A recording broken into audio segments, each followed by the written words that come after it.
I'm Ken Salcido from Signature Properties. Thank you for joining me today. And today I have a very special guest. He's not only the senior pastor here at St. Simon's United Methodist Church, I'm very pleased and proud to call him my pastor.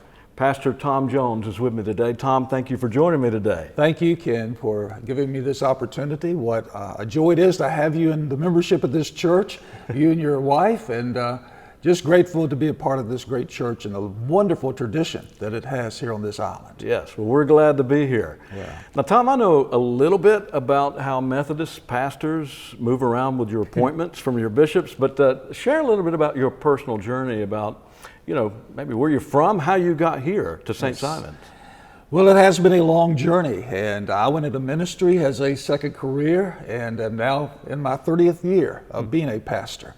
And during that time, we have moved all over South Georgia and included areas such as Effingham County. I've served in Macon, I've served in St. Mary's, I have served in Brunswick at College Place United Methodist Church there on Altama Avenue. Okay. And so about every 5 years, you anticipate that you may be on what we call the move list in the United Methodist Church.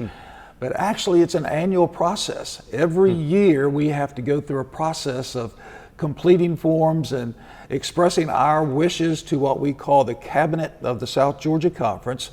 And they, in turn, hear from the congregation, and they express their feelings about whether or not they want to keep me or if they're looking for a new person. And so every year, you go through this process, and there's potential for being moved on an annual basis. But typically, especially in this new age of the United Methodist Church, we're staying longer in our appointments. I'm beginning my 5th year here, but I anticipate being here beyond those 5 years as we continue to do some things here in the life of this church. Well, just on a personal note, I anticipate you being here for a long time also. Well, I hope so. Well, Tom, just speak a little bit about what you enjoy about being in this area. What do you think are some of the qualities that attract people here to the Golden Isles? Oh my goodness, just the drive across the causeway helps you to realize that you're going to a special place. As you look out and you see the bridge and the boats, and you just capture this sense of, wow, I'm going someplace very special. And then you get on the island with the live oaks, and it's just like you're in another land. It really is. But you have all this wonderful opportunity to be at the beach and to share in other things. It's just an amazing place to live. And what I've found about St. Simon's is that even though it's a large tourist community, we have a lot of folks in and out of our community, there is a very home style feeling, Right. much like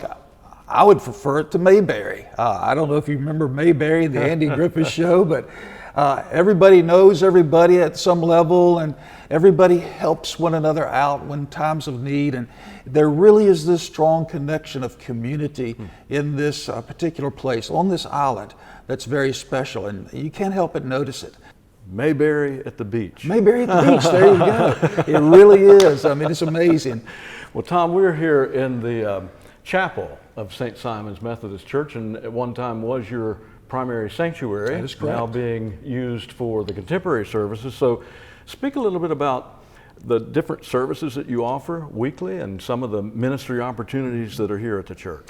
Let me tell you a little bit of history first, Ken, is the fact that this was one of the first of maybe 3 or 4 established churches on the island.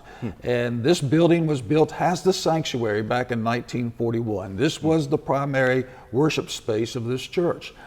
And then as the church grew in 1981, we built our present sanctuary, which is over to the side of this current building. So we lovingly refer to that, of course, as the sanctuary, and this now has the chapel. And like you said, we have weekly contemporary worship services in here. We have 2 traditional services, one at 8:30 in the sanctuary. Then we follow that with the contemporary service in here with the more upbeat music and even more casual feel to worship than you would experience in the traditional service in the sanctuary.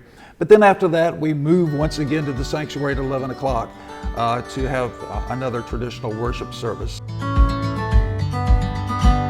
We have an incredible number of very special ministries and programs that go on as well, including our senior adult ministry, but also our student ministry, which is growing literally by leaps and bounds as a result of the leadership of our new student ministry director, Chris Monkus, and his student ministry assistant, Victoria Fryer. If you have children and youth that are looking to grow in their faith and enjoy a great time of fellowship, I encourage them to be in touch with Chris Monkus, our student ministry director. And then, of course, I've got to say, one of the best choirs of any church in this community, and the music program is just out the ceiling, incredible. Right. And the preachers aren't too bad. No, they hold their own for the most part. Reverend Richard Soper is the associate here, and he does a delightful job of leading us in worship and preaching. When he preaches, it's just always a great message. And we're blessed. We are blessed, and this church is growing. We've had an incredible year with people coming into the life of this church and joining, and there's just great things happen. There's a wonderful spirit here in this church, and we're excited to be a part of that. When folks walk into either the chapel or the sanctuary on a Sunday, what do you want them to experience? What do you want them to walk away with? First of all, I want them to feel at home.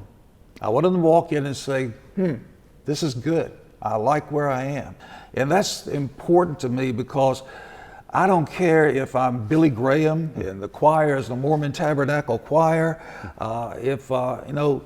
a lot of pieces out there that have to be good and quality for people to come back, but they're certainly not going to come back if they don't feel welcome. Well, Tom, how can folks find out more about the church? Is there a phone number? Is there a website that you can point them to? Certainly, a website is probably the best way to go. If you will go there, you will find out about all the ministries of this church.